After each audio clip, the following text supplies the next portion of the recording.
हर्षवर्धन जी, आज ऐसी तस्वीरें हैं जिन्हें दिखाना वाकई में वक्त की बर्बादी है। इतनी बड़ी बड़ी बातें की गई, एक साहब अमेरिका से भी आ गए, आंदोलनों का जिक्र किया गया, मोदी सरकार के खिलाफ एग्रेशन दिखाया गया, दावा किया गया कि युवाओं का समर्थन प्राप्त है, लेकिन जंतर मंतर पे 200-300 लोग थे, उनसे ज्यादा यूट्यूबर्स की भीड़ थी।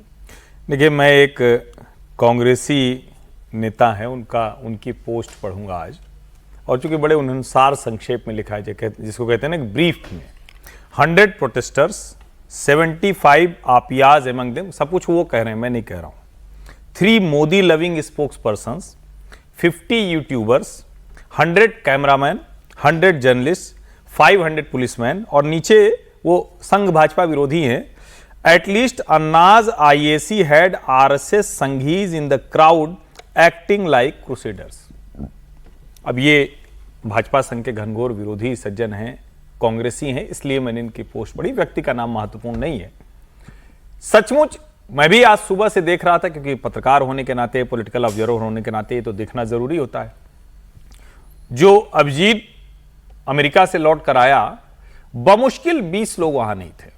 कहा जा सकता है कि भाई प्रोटेस्ट साइट तो वहां थी तो इसलिए वहां क्यों होते, लेकिन जब ऐसा कोई मूवमेंट होता है, मूवमेंट जब क्रिएट होता है ना, तो उनका जो नेता आता है तो उसके लिए लोग किसी कॉल का, किसी स्थान का, किसी समय की प्रतीक्षा नहीं करते, वो वहां होते हैं। कोई नहीं था वहां। फिर उससे आगे आ जाए तो पार्लियामेंट स्ट्रीट पुलिस स्टेशन, मैंने सोचा वहां कितनी संख्या है, वहां भी कोई नहीं था। कुल मिला के 8-10 लोग खड़े थे।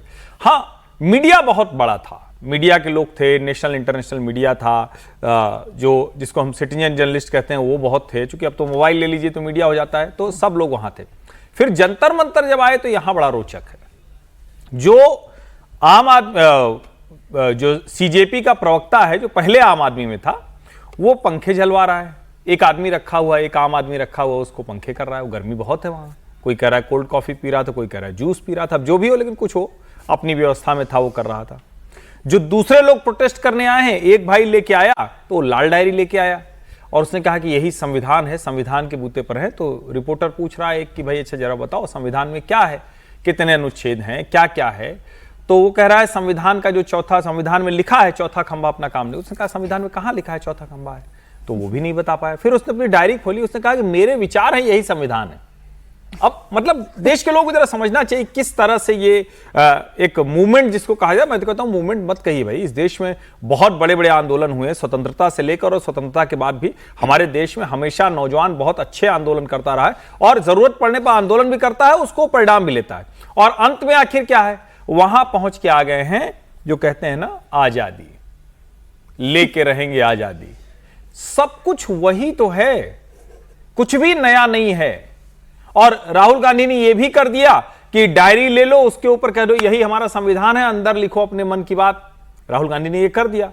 अरविंद केजरीवाल ने कर दिया कि एनआरकी कर दो, हम 10 से 5 वाला धरना प्रदर्शन नहीं करेंगे। कमाल की बात यह कि वही ये जो तिलचट्टों की जमात है, कॉकरोचेज। अच्छा, एक और बड़ी कमाल की चीज है प्राची, वो कॉकरोच कहने पर खुश हो रहे हैं, तिलचट्टा कहने पर नाराज हो जा रहे हैं। अच्छा, उनको पता नहीं कि हिंदी में तिलचट्टा ही होता है भाई। और जब मान लीजिए हमको अंग्रेजी नहीं आती तो हम तो तिलचट्टा बोलेंगे, कॉकरोच भी बोल देंगे, लेकिन है तो तिलचट्टे ही। तो ये जो तिलचट्टे हैं, जो कॉकरोच मेंटेलिटी, यानी इंग्लिश लैंग्वेज, इंग्लिश जो जिसको हम कहते हैं कि बाहर से आया हुआ, ये इंपोर्टेड आइडिया के साथ आए हुए लोग जो भारत पर एक तरह से अराजकता थोपने की कोशिश कर रहे हैं, उनको जनता का कोई समर्थन नहीं मिल रहा। अराजकता को थोपना भारत में इतना आसान नहीं है जितना आसान बनाने की कोशिश की गई। और विजय जी, एक बात भी बड़ी साफ है कि सोशल मीडिया पर आप न जाने कितने ही फॉलोअर्स क्यों ना जुटा लें, आप इंस्टाग्राम के किंग क्यों ना बन जाएं, आप सोशल मीडिया पर एक बड़ा नैरेटिव क्यों ना सेट कर दें, लेकिन ग्राउंड पर जब आप आते हैं तो हकीकत पता चल जाती है कि इंस्टाग्राम के फॉलोअर्स क्या होते हैं और जमीन पर आपको जनता का कितना समर्थन है। ये तो ठीक बात है, सोशल मीडिया और जमीन में बहुत फर्क होता है। कि सोशल मीडिया पर कुछ करना नहीं होता ना, आपको केवल एक क्लिक करना है। आप सपोर्टर भी हो सकते हैं, आप विरोध में भी हो सकते हैं। विरोध में भी लाखों लोग हो जाते हैं, ऐसा नहीं कि विरोध में नहीं होते, सपोर्ट में भी लोग होते हैं।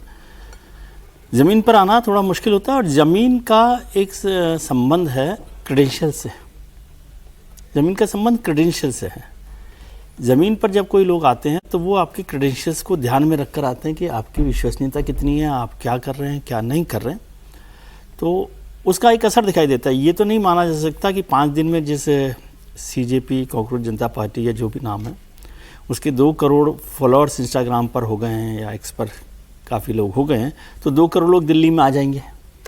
ये तो नहीं है ना, 2 करोड़ लोग पूरे देश भर में उनके 2 करोड़ के सिर्फ 200 आएंगे, ये भी तो देश उम्मीद नहीं थी दुनिया ना। जो भी है, तो वो कितने लोग आए कितने लोग नहीं आए उन लोगों में, और हो सकता है ना उनको आइडिया नहीं होगा, वो सोच रहे होंगे वो बहुत बड़े हीरो हैं तो देश पूरा उनके लिए यहाँ आ जाएगा।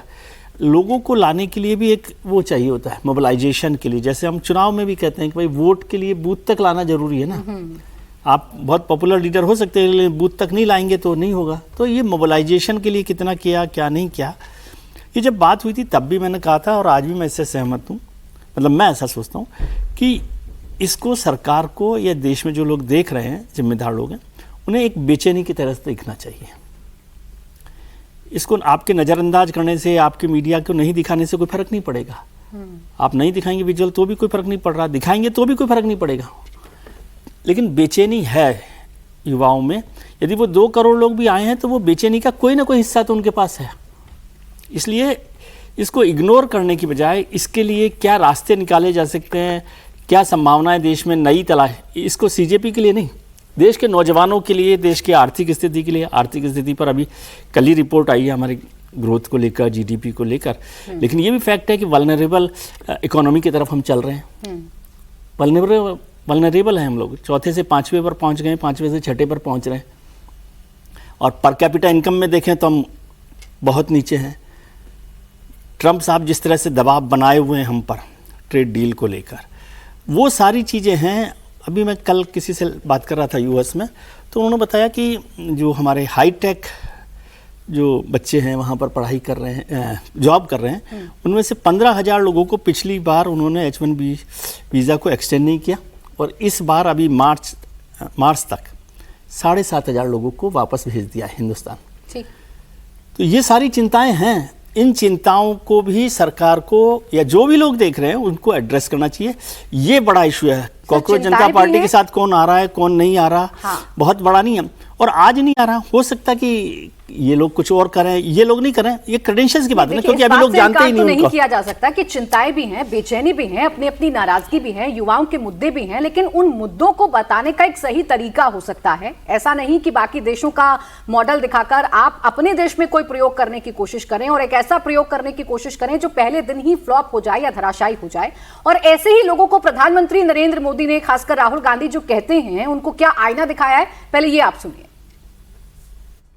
कांग्रेस की अराजकता में अवसर ढूंढने की राजनीति नहीं चलेगी।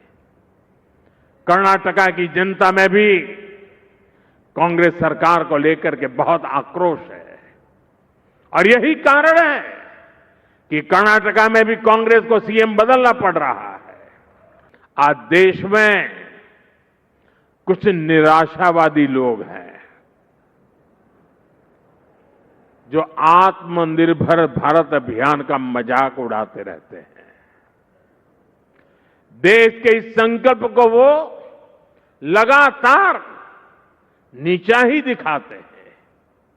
ये वो लोग हैं जिन्होंने हमेशा भारत को दूसरे देशों पर निर्भर रखा। वो लोग ये भूल जाते हैं कि दूसरों पर निर्भर देश विकास की वो ऊंचाई कभी प्राप्त नहीं कर सकता जिसका वो हकदार है।